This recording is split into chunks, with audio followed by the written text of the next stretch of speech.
Shall we? All right, y'all. Great job.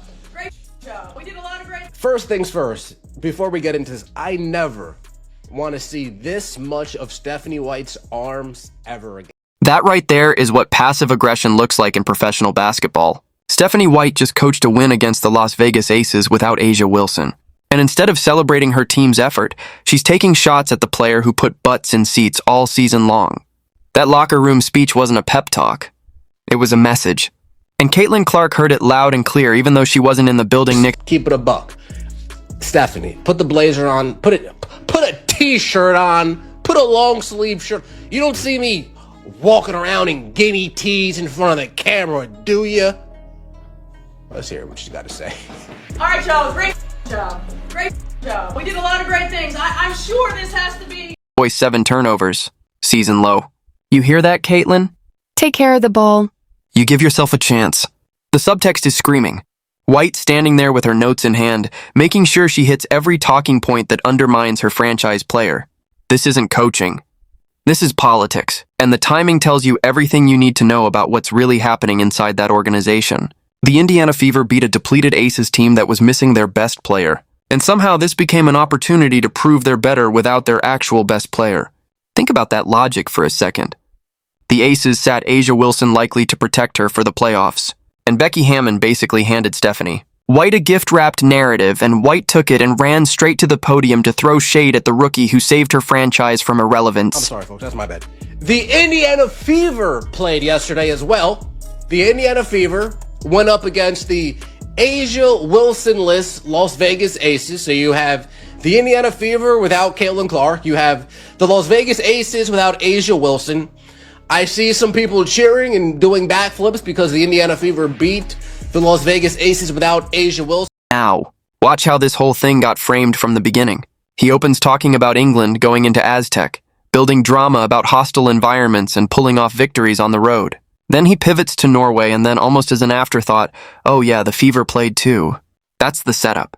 That's how you position a win to make it seem more significant than it actually was. The Indiana Fever went into Vegas and beat an Aces team without A'ja Wilson. That's the headline. But the way it's being sold, you'd think they just won the championship. Nobody's doing backflips when you beat the Chiefs without Patrick Mahomes. Nobody's celebrating a win over the Bulls when Michael Jordan sat out. But here we are, watching grown adults act like this victory proves something definitive about roster construction and offensive philosophy. At her star player, throwing shade at her star player. That's the news coming out of the game. That is the story coming out of the game. Stephanie White's slow, methodical, tiresome, knockdown, drag out, boring brand of basketball. They beat the Los Angeles Sparks, no Kelsey Plum, no Cameron Brink. They beat the Las Vegas Aces, no A'ja Wilson. A game that Becky Hammon did Stephanie White a solid and said, Kennedy Carter, keep your ass on the bench. You're not really going to play. Stephanie White system. Let's talk about what that actually means. It's slow. It's methodical. It's tiresome. Those aren't insults. Those are descriptions from people who watch every game. This is grinded out basketball that prioritizes control over explosiveness, that values limiting possessions over creating advantages. And you know what? That system works better when you don't have a generational playmaker who can break defenses in transition. That's not a compliment to the system. That's an indictment. When your offensive philosophy functions more smoothly without the most talented offensive player in your franchise's history, maybe the problem isn't the player. Maybe the problem is that you built a system that can't maximize elite talent. Caitlin Clark averaged over 5 assists per game as a rookie, while also leading the team in scoring.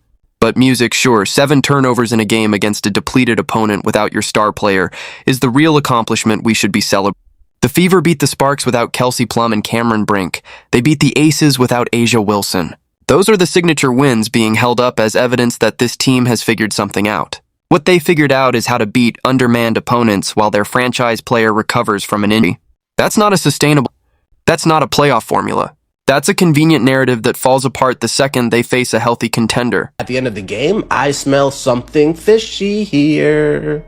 Uh-oh. Got Stephanie White. Come here, Becky. Give me a hug. Come here. Give me a hug. Give me a hug. This is it. This is what happened right here. This is what happened right here. Come here, Becky. Give me a hug. Give me a hug. And then there's this moment. Becky Hammon and Stephanie White all smiles after the game. Look at that interaction. That's not the body language of two competitors who just battled. That's the body language of two people who just executed a plan. Cover your mouth. Share a laugh. Move along. What exactly is so funny after you just lost a game? What's worth hiding from the camera? The conspiracy theories write themselves here, but let's stick to what we can actually observe. The Aces set their best play. Kennedy Carter barely played despite being healthy. The game was close enough to look competitive, but never really felt like Vegas was trying to win in the fourth quarter. And both coaches walk away looking like they got exactly what they wanted. Hammond protects Wilson for the playoffs and maintains the MVP narrative.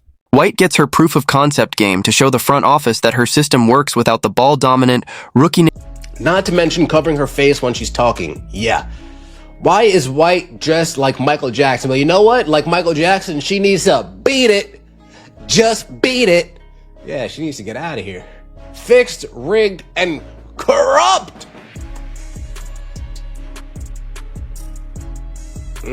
Aces just handed us the win so they can move from first place to second.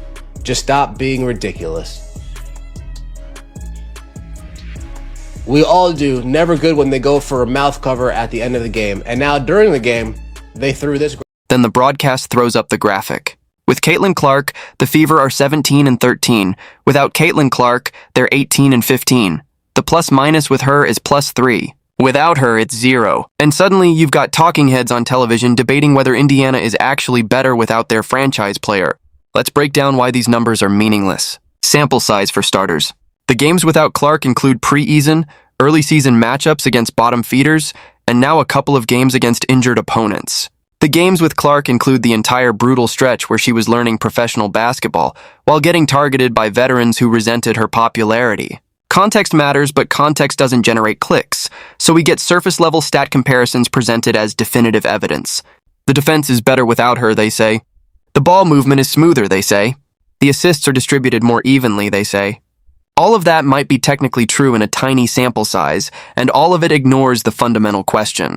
Would you rather have a team that plays solid defense and loses in the first round? Or would you rather have a team built around a generational talent who can actually win you a championship? Stephanie White locker room pep talk that fans are going off about, saying she's throwing shade at Caitlin Clark, she's taking shots at Caitlin Clark, she would rather not have Caitlin Clark on the team. A lot of comments, reactions regarding last night's game. The Indiana Fever, when they run Stephanie White's system without Caitlin Clark, they're better without Caitlin Clark when they run Stephanie White's system. They're not a better team, but they run that Stephanie White system better when they have a point guard that can't do the things that Caitlin Clark could do. A lot of reaction. And go back and listen to what he's actually saying about this being a reality show. The WNBA is a scripted drama, not a serious professional league. That's harsh, but after watching this unfold, can you really argue with it? You've got coaches throwing shade at their own stars. You've got opponents seemingly cooperating to craft narratives. You've got broadcasters pushing storylines that contradict basic basketball logic. At what point does this stop being competitive sports and start being sports entertainment? The problem is that treating it like entertainment undermines the legitimacy that women's basketball has fought decades to establish. These players are elite athletes. The basketball is real. The competition matters. But when the storylines start feeling manufactured, when the coaching decisions seem designed to prove points rather than win games, when the media coverage focuses more on drama than performance, you create an environment where nobody takes the product seriously. And that's exactly what's happening with the Fever right now. Instead of celebrating that they have a rookie who broke viewership records and sold out arenas across the league, instead of building an offense that maximizes her unique skills, instead of protecting their investment in the future of the franchise, they're running an experiment to see if they can win without her. That's not championship thinking. That's ego-driven decision-making from a coaching staff that seems more concerned with validation than results. Well, Michael Jordan didn't really miss games like they missed games, but you guys get my point. The Indiana Fever beat the Las Vegas Aces without Asia Wilson. Woohoo! Woohoo! But Stephanie White doing the stuff. The reactions from fans tell you everything about how this is being received. People are noticing the shade. They're seeing through the narrative. They're watching a coach with a clipboard full of talking points designed to undermine her best player, and they're calling it out.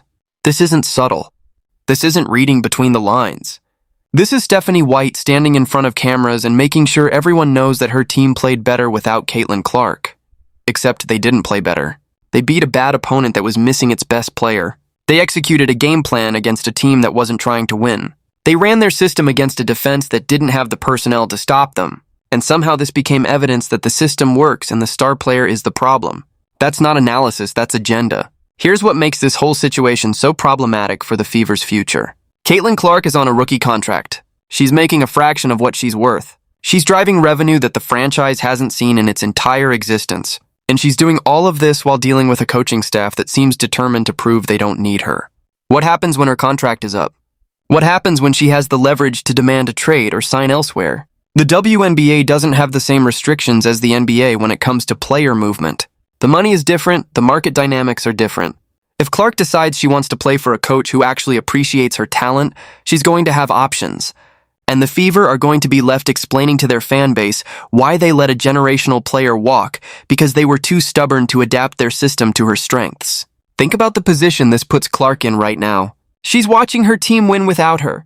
And instead of that being a positive sign of depth, it's being weaponized against her. She's hearing her coach praise the low turnover numbers, knowing that she's the implied target of that criticism. She's seeing the graphics comparing the team's performance with and without her, understanding exactly what narrative is being constructed. And she's supposed to come back from injury, motivated and ready to buy into a system that clearly doesn't value what she brings to the floor. This is how you destroy team chemistry. This is how you create resentment in a locker room. You don't build a championship culture by making your best player feel like a problem to be managed rather than a weapon to be unleashed. And you definitely don't build long-term success by prioritizing your coaching philosophy over the talent that actually wins games. Watch that initial locker room speech again and pay attention to what White is really saying. She's not celebrating effort. She's not praising resilience. She's listing statistics that specifically highlight areas where Clark struggles. 7 turnovers season low. Translation: Clark turns the ball over too much. 13 offensive rebounds. Translation: we crash the glass better when we're not running in transition with Clark. They held them to 40% shooting in the second half. Translation: our defense is better when we're not covering for Clark's defensive limitations. Every single talking point is a comparison. Every compliment to the team is an implicit criticism of the star player who wasn't there. That's not accidental. That's not a coach getting caught up in the moment. That's a prepared statement designed to send a message to the front office, to the media, and to Clark herself. Now compare that to how other coaches handle these situations. When the Chiefs won games without Mahomes, Andy Reid praised the team's preparation, but made it clear they were a different offense without their quarterback. When the Bulls had to play without Jordan, Phil Jackson never suggested they were better off without him. Good coaches understand that you can celebrate depth without undermining your stars. White either doesn't understand that or doesn't care. The hug with Becky Hammond afterward adds another layer to this. These two coaches have history. They're part of the same coaching tree, the same network of former players turned coaches who are trying to prove themselves in a league that still doesn't give women the same opportunities as men. There's mutual respect there, but there's also mutual interest in certain narratives succeeding.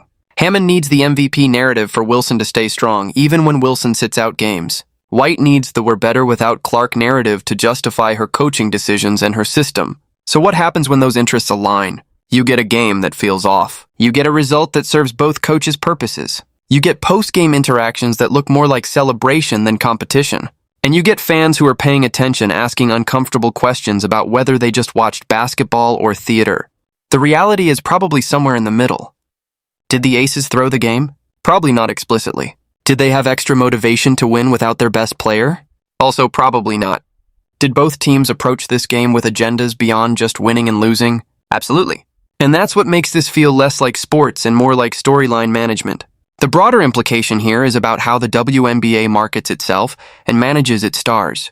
The league has spent decades fighting for legitimacy, for media coverage, for financial stability. Then Caitlin Clark shows up and brings all of that in one package. Record viewership. Sold-out arenas, mainstream media attention, corporate sponsorships, everything the league has been begging for, delivered by one player, and the response from parts of the league has been resistance. Veterans who resent her popularity, coaches who resent having to adjust their systems, media members who resent that she gets more attention than players they consider more deserving. Instead of embracing the rising tide that lifts all boats, there's been this weird push back against the player who's actually driving growth. Stephanie White's comments after this game are part of that pattern.